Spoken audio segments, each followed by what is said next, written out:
नमस्कार। Alpha BNS classes में एक बार पुनः आपका हार्दिक स्वागत है। आइए आज हम लोग पैडागोगी के लगभग 40 प्रश्नों पर चर्चा करेंगे और समझेंगे कि इसमें किस तरह की बातें की गई है और किन-किन चीज़ों को हमें ज्ञात होना चाहिए जो परीक्षा में अक्सर पूछे जाते हैं। तो आज का वीडियो आपके लिए काफ़ी लाभदायक होने जा रहा है। कृपया इसे स्किप ना करें और ध्यान से पूरे वीडियो को ज़रूर देखें और इसमें दिए गए मैसेज को ग्रहण करें। आइए शुरू करते हैं। निम्नलिखित में से किस पर शारीरिक एवं मानसिक विकास के अलावा व्यक्ति के सामाजिक विकास भी निर्भर करता है? सेवा, संगठन, शिक्षा का प्रकार या परिवार? तो होगा इस पर परिवार। नेक्स्ट प्रश्न है हमारा कि निम्नलिखित में से कौन सा कारण बच्चे में अनुशासनहीनता उत्पन्न करता है? भय, बीमारी, पीड़ा, स्वतंत्रता। तो इसका जो सटीक उत्तर होगा वो होगा भय। बच्चे भय के कारण अनुशासनहीनता का व्यवहार करते हैं। आइए चलते हैं अगले प्रश्न पर। संवेग शब्द किसी भी प्रकार के आवेग में आने, भड़क उठने अथवा उत्तेजित होने की दशा को सूचित करता है। यह किसने कहा था? आर्थर टी जर्सिल्ड ने, गैरी स्टेनर ने, बर्नार्ड ने या बीआर जैसी ने? तो इसको कहा था आर्थर टी जर्सिल्ड ने। नेक्स्ट प्रश्न, निम्नलिखित में से कौन सी अवस्था लड़कियों में मनोवैज्ञानिक समस्याओं को उत्पन्न करती है? उत्तर प्रौढ़ता, पूर्व प्रौढ़ता, पूर्व किशोरावस्था या शैशव? तो मनोवैज्ञानिक समस्या जो लड़कियों में उत्पन्न होती है वो होती है पूर्व प्रौढ़ता के कारण। पूर्व प्रौढ़ता वह अवस्था होती है जिसमें छोटी छोटी बच्चियां जो है सो कम छोटी शारीरिक विकास में ही अधिक उसका शारीरिक और मानसिक विकास होने लगता है, जिसको वह सहन नहीं कर पाती है और इसके प्रति वह चिंतित हो जाती है और उसमें मनोवैज्ञानिक समस्याएं उत्पन्न हो जाती है। तो इसका सटीक उत्तर होगा पूर्व प्रौढ़ता। अगला प्रश्न है, डेविस आशुबेल ने किस शिक्षण प्रतिमान को विकसित किया? अग्रिम व्यवस्था, जांच प्रशिक्षण, सामाजिक अंतःक्रिया, अभिकर्मित अधिगम? तो डेविस आशुबेल ने अग्रिम व्यवस्था को प्रतिपादित किया था। अगला प्रश्न है, शिक्षा तकनीकी को किसने 3 भागों में बांटा? लुमसडेन, गेट्स, कॉल्विन या लॉन्गफील्ड ने?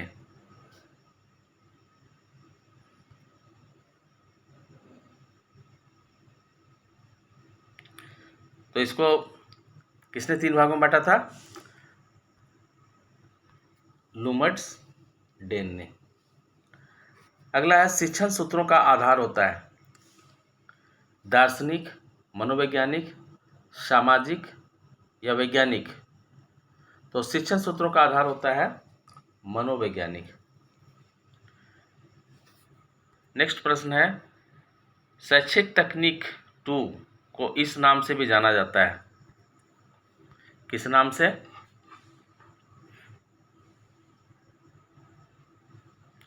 हार्डवेयर उपागम, सॉफ्टवेयर उपागम, प्रणाली या कोई नहीं? तो ये होता है सॉफ्टवेयर उपागम। नेक्स्ट प्रश्न है, क्रो एवं क्रो के अनुसार अधिगम है प्राप्त करना। क्या प्राप्त करना है? मात्र ज्ञान, मात्र अभिवृत्ति या तीसरा ज्ञान एवं अभिवृत्ति और चौथा अनुभव? तो आपका सटीक उत्तर होगा ज्ञान और अभिवृत्ति। अगला प्रश्न है, अधिगम जीवन पर्यंत प्रक्रिया है जो पूर्ण होती है विद्यालय में, समाज में, परिवार में या सभी में? तो इसका सबसे सटीक उत्तर होगा सभी में। विद्यालय में भी जो है सो सीखने की प्रक्रिया चलती है। समाज में भी व्यक्ति सीखता ही है। परिवार को जैसा जानते हैं कि वह सबसे पहला उसका विद्यालय होता है बच्चे का, जो वहाँ से वो सीखते हैं। दूसरा वो विद्यालय में आता है तब वो सीखता है। उसके बाद तीसरा जब वो समाज में जाता है वहाँ से निकल करके, तो वहाँ भी वो बहुत कुछ सारा चीज़ों को सीखता रहता है, वो भी जीवन पर्यंत। तो इस तरह से उपरोक्त सभी में वह सीखता रहता है। आइए चलते हैं। परिपक्वता जिसका दूसरा नाम है, क्षमता का विकास, बढ़ती आयु, शारीरिक विकास या अधिगम पूरा होना। परिपक्वता का दूसरा नाम होता है क्षमता का विकास। इसमें आपका उत्तर हो जाएगा क्षमता का विकास। अगला प्रश्न है, कक्षा में शिक्षक विद्यार्थियों को सीखने के लिए प्रेरित करता है। गृह कार्य देकर, हाँ हो जाएगा। प्रश्न पूछकर, हाँ ये भी होगा। उदाहरण देकर, इसमें भी सीखने को होता है। अतः आपका उत्तर हो जाएगा इन सभी के द्वारा। यही आपका उत्तर हुआ। चलिए नेक्स्ट प्रश्न पर आते हैं। निम्नलिखित में से कौन सा नकारात्मक संवेग नहीं है? भय, क्रोध, चिंता, आशा। तो इसमें देखिए, अगर पूछता कि संवेग नकारात्मक संवेग है तो भय भी होता है, क्रोध भी होता है, चिंता भी होता है। तो नकारात्मक संवेग इसमें से कौन सा नहीं है? वो होता है आशा। अगला प्रश्न है, बच्चे में संवेगात्मक संघर्ष उत्पन्न होता है बहुत अधिक। संवेगात्मक संघर्ष जो है सो बच्चों में कब उत्पन्न होता है? उत्तेजना से नहीं, भय से नहीं, पीड़ा से नहीं, तो सबसे अधिक उत्पन्न होता है क्रोध से। इस अवस्था में बच्चे क्या होते हैं कि बहुत ज़्यादा भड़क जाते हैं, बहुत ज़्यादा उत्तेजित हो जाते हैं, रोने लगते हैं स्वयं से, और चीखने चिल्लाने लग सकते हैं, या बहुत ज़्यादा प्रतिक्रिया देने लग सकते हैं। वह स्वयं को भी नुकसान पहुंचा सकते हैं और सामने वाले को भी नुकसान पहुंचा सकते हैं। ऐसी स्थिति से बच्चों को जो है सो बचाना चाहिए, और इसी को कहते हैं हम ये संवेगात्मक संघर्ष।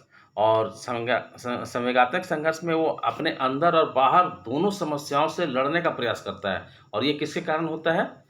क्रोध से। चलिए चलते हैं नेक्स्ट प्रश्न की तरफ। के मैककिनन द्वारा बच्चों पर किए गए अध्ययन के अनुसार जो दूसरों से झिझकते हैं, जिससे संबंधित होते हैं, वह है सावधान वर्ग, प्रत्याहार वर्ग, अनुरूपता वर्ग या अनिश्चित वर्ग। तो उत्तर होगा प्रत्याहार वर्ग। नेक्स्ट प्रश्न, बुद्धि की अभिवृद्धि का चरम बिंदु किस आयु में होता है? 10 वर्ष, 16 वर्ष, 25 वर्ष या 50 वर्ष? तो आपका उत्तर होगा 16 वर्ष। 16 वर्ष की अवस्था में बुद्धि की अभिवृद्धि चरम बिंदु में होता है। नेक्स्ट प्रश्न है हमारा, सीखना व्यक्ति में एक परिवर्तन है जो उसके वातावरण के परिवर्तन के अनुसरण में होता है। यह कथन देने वाले कौन थे? E.A. पिल, गेट्समैन, बर्नार्ड या गैरी स्टेनर? तो आपका सटीक उत्तर होगा E.A. पिल। ये नॉलेज लेवल का प्रश्न है, संज्ञानात्मक प्रश्न है, इसे आपको पता होना चाहिए। अगला प्रश्न है, बच्चे में गामक कौशल का विकास होता है ज्ञात से अज्ञात की ओर, सामान्य से विशिष्ट की ओर, सूक्ष्म से स्थूल की ओर। तो इसका सबसे सटीक उत्तर होगा सामान्य से विशिष्ट की ओर। यही उसके गामक कौशल का विकास माना जाता है। अगला प्रश्न है, निम्नलिखित में से कौन सा संवाद का स्रोत नहीं है? वक्ता, हाँ वक्ता में संवाद होता है, बातचीत होती है। संदेश, इसमें भी कोई एक बोलता है दूसरे सुनते हैं, तो संवाद यहाँ भी है। संवाद स्रोत, कोई रिकॉर्डेड किया हुआ बातचीत या एक तरफा भाषण, ये भी तो संवाद का स्रोत है। तो इसमें संवाद का स्रोत कौन सा नहीं होगा? अनुभव।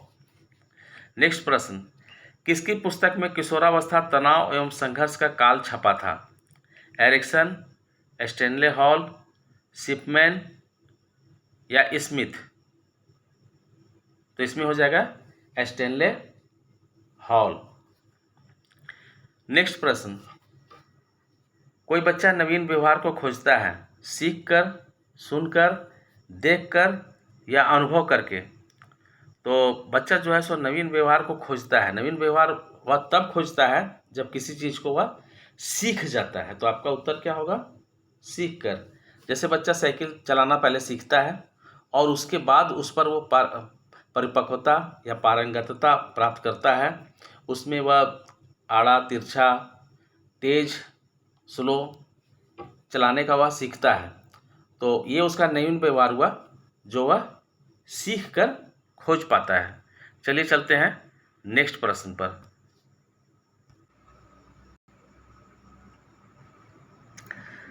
कारक जो व्यवहार में अस्थायी परिवर्तन लाता है। बीमारी, शारीरिक थकावट, परिपक्वन या मानसिक थकावट।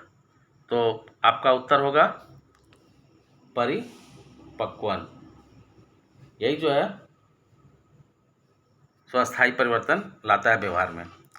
अगला प्रश्न है, निम्नलिखित में से कौन सा अधिगम का एक मुख्य नियम है, जैसा कि थॉर्नडाइक ने अपनी पुस्तक एजुकेशनल साइकोलॉजी में दिया है? बहुप्रतिक्रिया का नियम? नहीं, ये नहीं है। आत्मीकरण का नियम? ये नहीं है। अभ्यास का नियम? हाँ, यही है। तो अभ्यास का नियम जो है सो थॉर्नडाइक ने अपनी पुस्तक एजुकेशनल साइकोलॉजी में दिया है। नेक्स्ट प्रश्न है, शिक्षा के क्षेत्र में निम्नलिखित में से सबसे महत्वपूर्ण कौशल है। सबसे महत्वपूर्ण कौशल कौन सा है? तो शिक्षक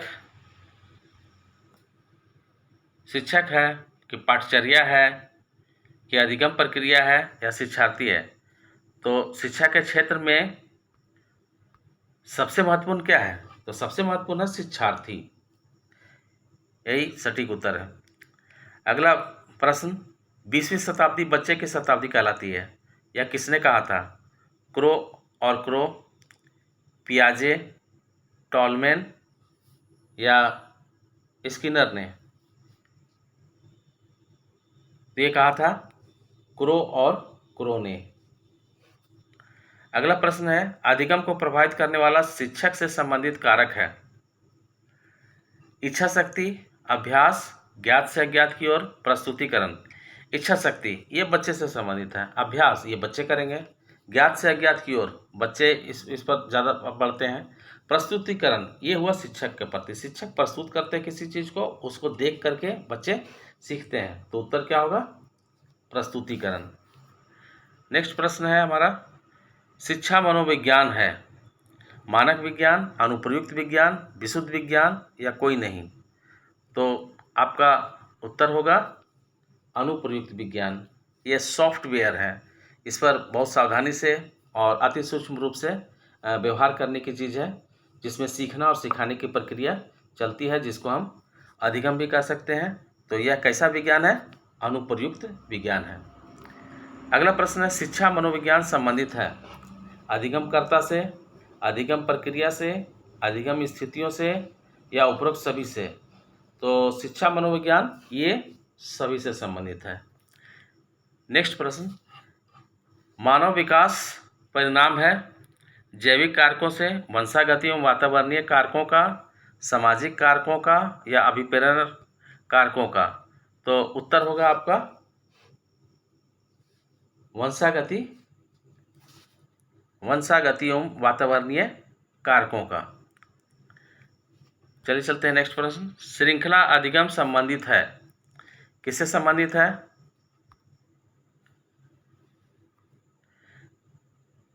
टॉलमैन से, गाने से, थॉर्नडाइक से या ब्रूनर से? तो श्रृंखला अधिगम जो है सो संबंधित है गाने से। चलिए चलते हैं नेक्स्ट प्रश्न पर।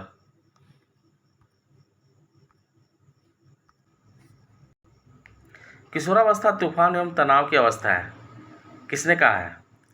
कोल ने, विलियम मकडूगल ने, स्टैनले हॉल ने या ब्रिक्सन ने? तो उत्तर होगा स्टैनले हॉल ने।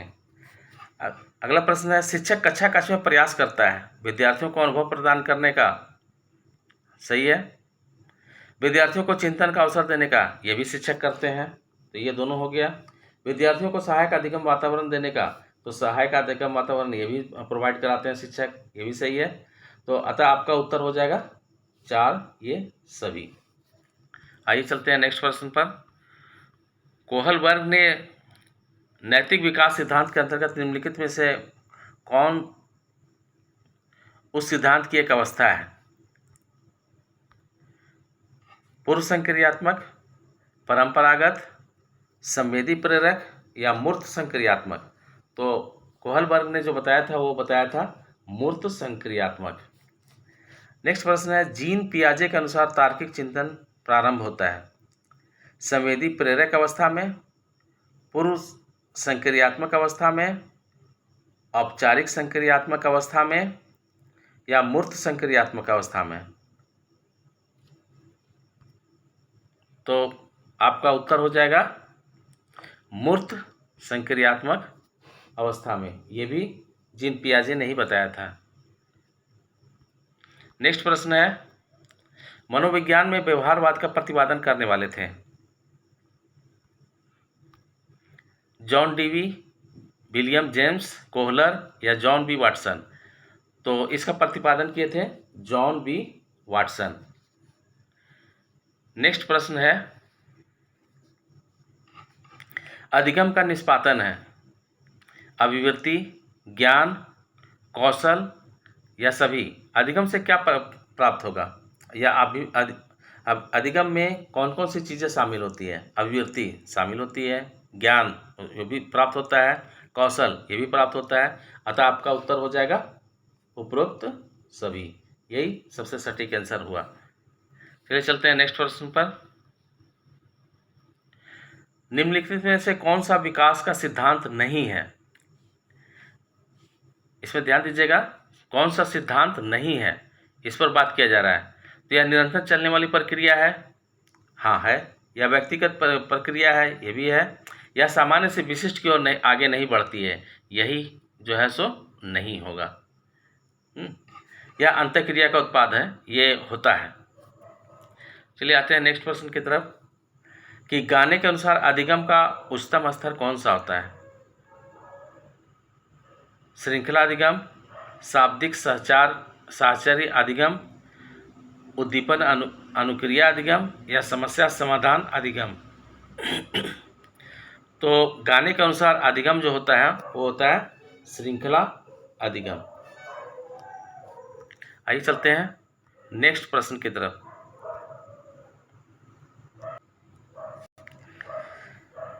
नेक्स्ट हमारा यहीं पे ये अंतिम प्रश्न था। आशा है आज का वीडियो आपको अच्छा लगा होगा।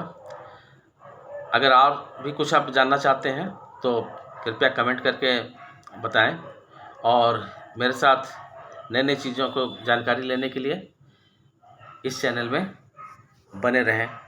धन्यवाद।